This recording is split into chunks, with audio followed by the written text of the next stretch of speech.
మళ్లీ ఆంధ్రప్రదేశ్ రాష్ట్రానికి తుఫాన్ ముప్పు పొంచి ఉన్నట్లు అమరావతి వాతావరణ శాఖ హెచ్చరికలు జారీ చేశారు. ఇక ఈ నెల 22వ తేదీన ఆగ్నేయ బంగాళాఖాతంలో అల్పపీడనం ఏర్పడే ఛాన్సులు ఉన్నట్లు ఈ సందర్భంగా వెల్లడించింది. ఆ తర్వాత 48 గంటల్లో అది మరింత బలపడుతుందని స్పష్టం చేసింది. ప్రస్తుతం నైరుతి బంగాళాఖాతంలో అల్పపీడనం కొనసాగుతున్నట్లు వివరణ ఇచ్చింది.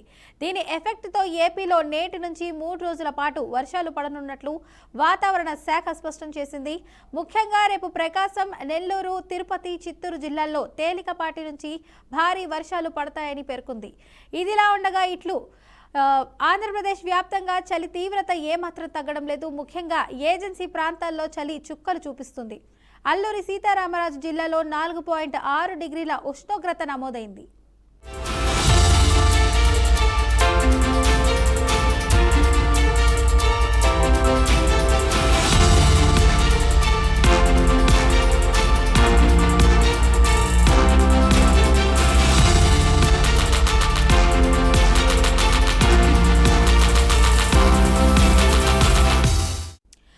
ఇదే అంశానికి సంబంధించి పూర్తి సమాచారాన్ని మా ప్రతినిధి సుబ్బు అయితే చెప్తారు. చెప్పండి సుబ్బు. ఓకే ఫాతిమా, ఈ వాతావరణ శాఖ సూచనల మేరకు గత రానున్న 2 రోజుల్లో ఆంధ్రప్రదేశ్ కు ఒక తుఫాను ముప్పు అయితే పొంచి ఉందని చెప్పేసి కూడా వాతావరణ శాఖ సూచనలు చేస్తా ఉంది. అయితే ప్రస్తుతం రైతులు ఈ పంటలన్నీ కూడా కోత దశలో ఉన్న నేపథ్యంలో రైతులంతా కూడా ఆందోళన వ్యక్తం చేస్తా ఉన్నారు. ఇప్పుడు ఈ తుఫాను ప్రభావం మరో ఒక 2 రోజుల పాటు 22 నుంచి మరో 2 రోజుల పాటు ఆంధ్రప్రదేశ్ పైన ఉండనున్నట్లుగా తెలుస్తుంది. ఒక మోస్తారు నుంచి భారీ వర్షాల వరకు పడే అవకాశం ఉందని చెప్పేసి వాతావరణ శాఖ అయితే తెలియజేస్తుంది.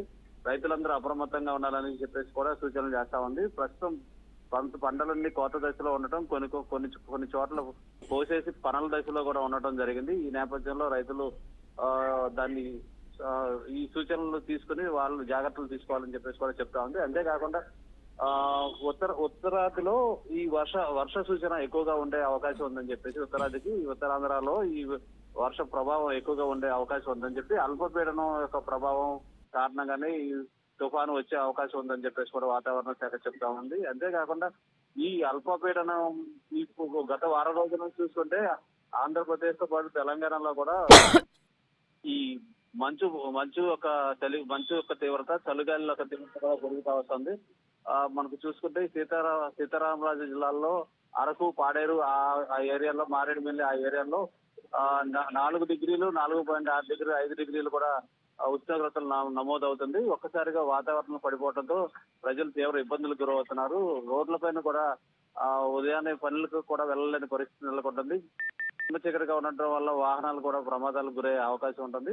ప్రజలు కూడా ఈ చలి తీవ్రతకు బయటకు రాలేని పరిస్థితి అయితే నెలకొంది. మరి మరొక వారం 10 రోజుల పాటు ఇదే పరిస్థితి కొనసాగుతుందని వాతావరణ శాఖ చెప్పడం జరిగింది. అంతేకాకుండా ఈ తుఫాను ప్రభావం కారణంగా 2 రోజుల పాటు ఆంధ్రప్రదేశ్ మొత్తంలో కూడా వర్షాలు తీవ్రంగా పడే అవకాశం ఉందని కూడా చెప్తా ఉన్నారు ఫాతిమా.